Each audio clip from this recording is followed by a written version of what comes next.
good evening to all on this winter's day. I do hope we are all taking time to keep ourselves warm and using up the last of our food stocks in our stores. Now to the news. This week, the NCR and the Legion have come together to write and sign a peace treaty.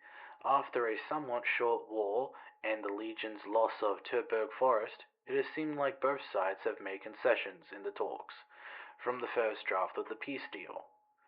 That was in heavy favor of the NCR. This deal has lessened the concessions to a more relaxed stance. The points of the deal, of the signed deal, are as follows. Article 1. All military action and hostilities between the NCR and Legion shall cease immediately. Article 2. The regions of Bloody Forest, Southeast Rockies, Nocturne, and Panama shall become demilitarized, or DMZ for short, where neither nation may not move armies or construct military structures. However, fortifications already built in Bloody Forest shall remain. Article 3. As compensation, the Legion shall grant NCR the right to the passive gold income generated from the region of Rata for a period of 2 weeks.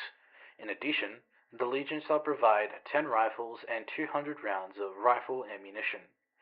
These items do not need to be sent immediately, however, they must be sent within the next 2 weeks. A land swap shall also take place with the lands of Darus under Legion control and Terburg Forest under NCR control shall change sides, under the condition that the Legion does not station an army within Terburg Forest. However, they are allowed to construct defenses in this area. Article 3.1. Roads built within the Naris lands may be used for both NCR and Legion for transportation, movement, and trade. However, transportation of Legion military equipment through these roads shall not be permitted. Legion shall also be permitted to construct and maintain roads within Charo for exclusive purposes of trade, transportation for both diplomats and civilians, movement of newcomers and settlers. Such roads shall not be used for transportation of military equipment, military operations, or any activities that could reasonably be considered a military deployment. Article 4. The NCR requests that the Legion adopt a certain level of democratization, including a creation of a Senate, with a degree of authority within negotiation.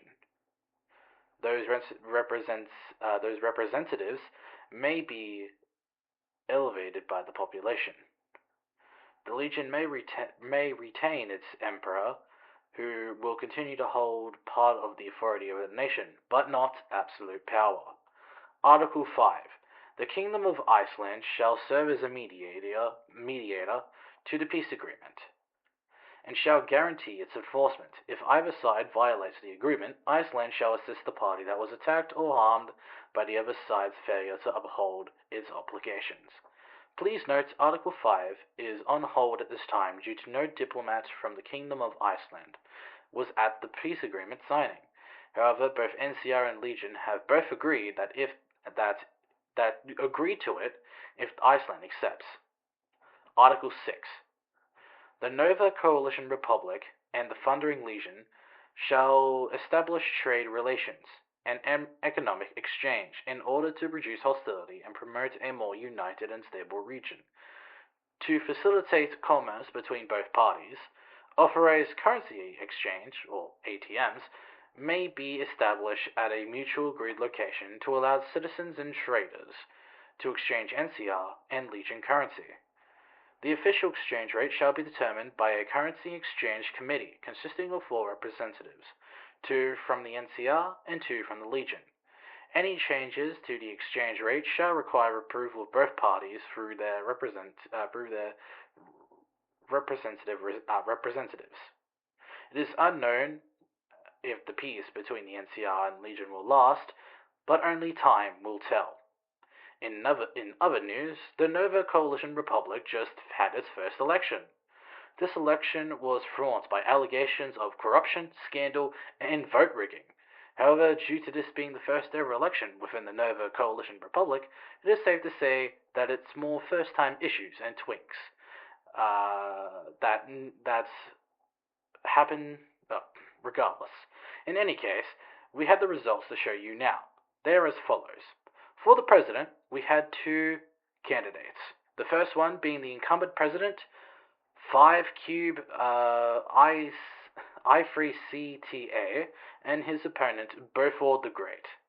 63% of the vote went to 5 Cube, with 37% going towards Beaufort, leading to 5 Cube to remain in office for another term. Now to the Senate vote, and please also note that each voter for this election was only allowed to pick one of the candidates. The candidates and their voting percentages are as follows. Beaufort the Great, that also ran for the Senate, got 24.1% of the vote. Otto, with also 24.1% of the vote. Grey Wizard, with 17.2% of the vote. The CRL Lord, with 13.8%. Violet Sammy, with also 13.8%. And finally, Raw the Uncooked, with just 6.9% of the vote. Due to only 5 seats within the Senate, candidate Raw the Uncooked would not join, leaving candidates Beaufort, Otto, Grey Wizard, the CRL Lord, and Violet Sammy to become senators. Finally, the story that's on everyone's minds. The attempted impeachment of President Five and the arrest of now former Senator Beaufort on charges of treason. The details of these events are somewhat limited, but you can get a somewhat basic idea of what happened. The Consolidators Party, which is made of the following senators: Beaufort the Great, Violet Sammy, and Wizard, while CRL Lord is an independent party. I'm unsure about Otto as to if they are an independent or a part of the Consolidated Party.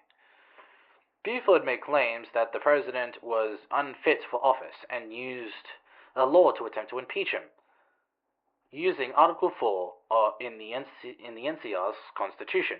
Quote from the law. Article 4. The Senate is responsible for approving new legislative proposals that will be passed to the president, creating new laws and holding votes of no confidence against the president.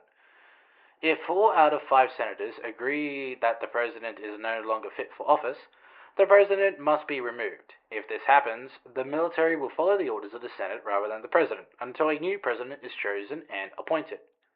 End quote. Former Senator Beaufort made the following claims for his reason for a vote of no confidence. Quote, crimes levied against him, President Fay. 1. Undemocratic appointment of senatorial positions. In the first few days of the Republic, President Five appointed undemocratically several people into senatorial positions without vote or democratic processes, essentially bypassing the rights of citizens in this republic. 2. Weapon smuggling. Movement of muskets from the NCR Armory to the lands of Honoguru, when confronted about it, claimed that it was discussed in brief details, with no vote nor citizen decision on supporting foreign actors. 3. Falsely representing an executive agreement as a formal treaty, sidestepping any sort of decision from the Senate. After this, a vote was carried out, and the results were: Beaufort voted approve, Wizard voted approve, Sammy voted approve, Lord voted approve, and Otto abstained from the vote. Now, at time, these claims have not been confirmed by a source outside the Consolidators Party.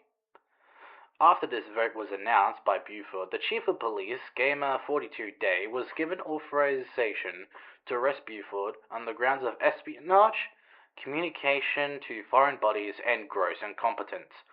The arrest of Beaufort happened at around 10 minutes after the announcement was made in the streets of Shady Sands.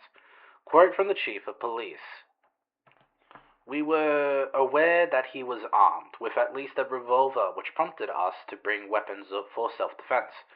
I told him as clearly as possible that he was under arrest and the reasons why.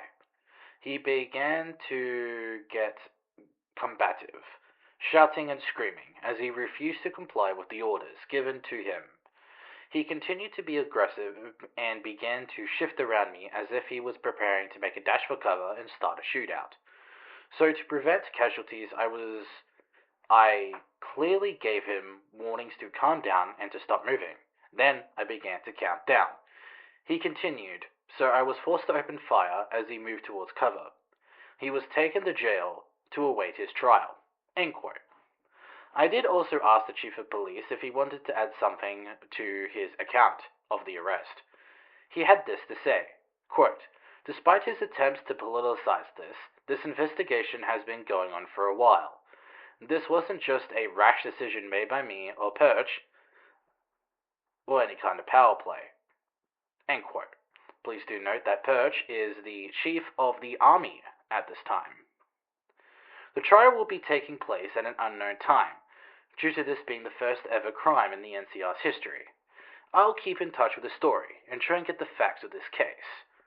And, well, at the very least, get both sides of the story, both from President Fai and former Senator Buford. With this last story, we come to the end of our news report.